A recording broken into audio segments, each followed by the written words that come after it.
Дуслар, ничек мошенникларга эләккәнемне сөйләп китәсем килә бит әле. Сезнең белән дә андый хәл була күрмәсен дип. Чөнки безнең гаиләдә инде хатын белән дә булды, әни белән дә. Теге урыслар әйтмешә, никогда не говори никогда. Берсендә әнине сүккән идем. Ниндидер приз янәсе җиңгән бу.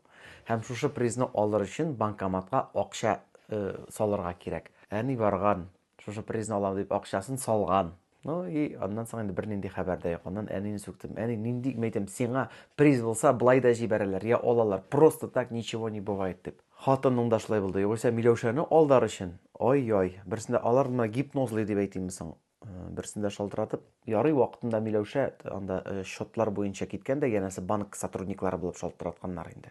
Аннан ни вакытында Миләүшә туктап калган данныйларны бирмәгән. Иң сантые шулар арасында мин булып чыктым. Югыйсә, гадәттә мин белмим, таныш булмаган номерларны алмыйм да, алмаска да тырышам.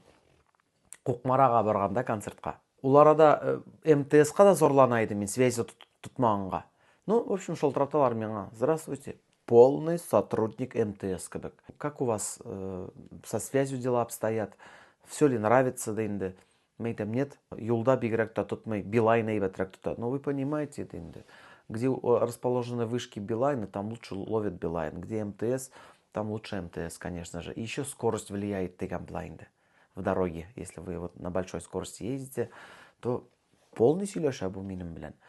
Ди, менә ничек мин сантый булып калдым. Миңа әйтәләр инде, күптән инде кулланасыз бу номер белән, Данир Сламбаевич. 15 ел, полный исем, отчество белән сөйләшәләр, адресларны әйттеләр. Бу номерда каласыгыз киләме? Әгәр дә андый закон юк, мин инде ышандым, дурак.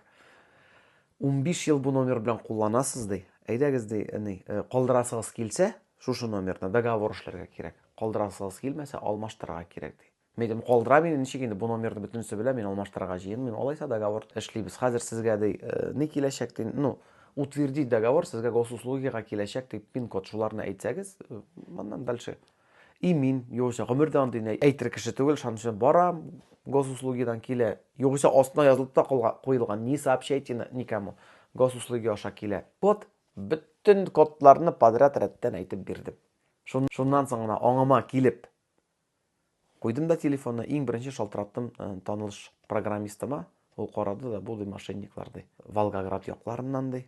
Все, что не делай, все к лучшему дигәндәй. Иң беренче менә бу күршемнең өе янгач, Миләүшә МФЦга киткән бит инде документларын ясарга Ирек абыйның.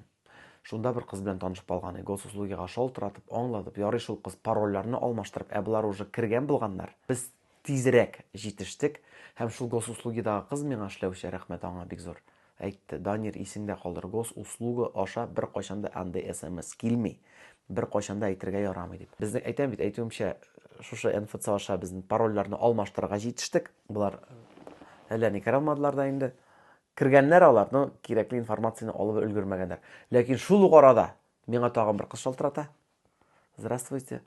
Были бы подобные случаи, что у вас хотели спросить контакты через госуслуги. Это вот были мошенники. Сейчас их надо заблокировать дип миңа чыктылар. Тагын шул ук арада мошенниклар менә җитеште. Миңа бит бу кыз җитеште әйтергә, госуслуганы беркемгә дә әйтергә кирәк түгел дип.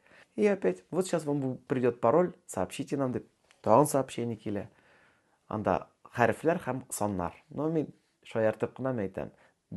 2 двойки и, ага, дигән әйтәм. Д, 3 пятерки и, 6 на Х, Y и кратки дидем. Аңлап алдылар да булар. Иди сам пошел туда дип куйдылар трубканы. Шуңа күрә, дуслар, лучше миңа калса незнакомый номерларны алмаска, но ала күрсәгез дә тикшереп планнан get контакт аша артыгын сөйләмичә сак булырга иң мөһиме. Кемнәр генә юк бу дөньяда.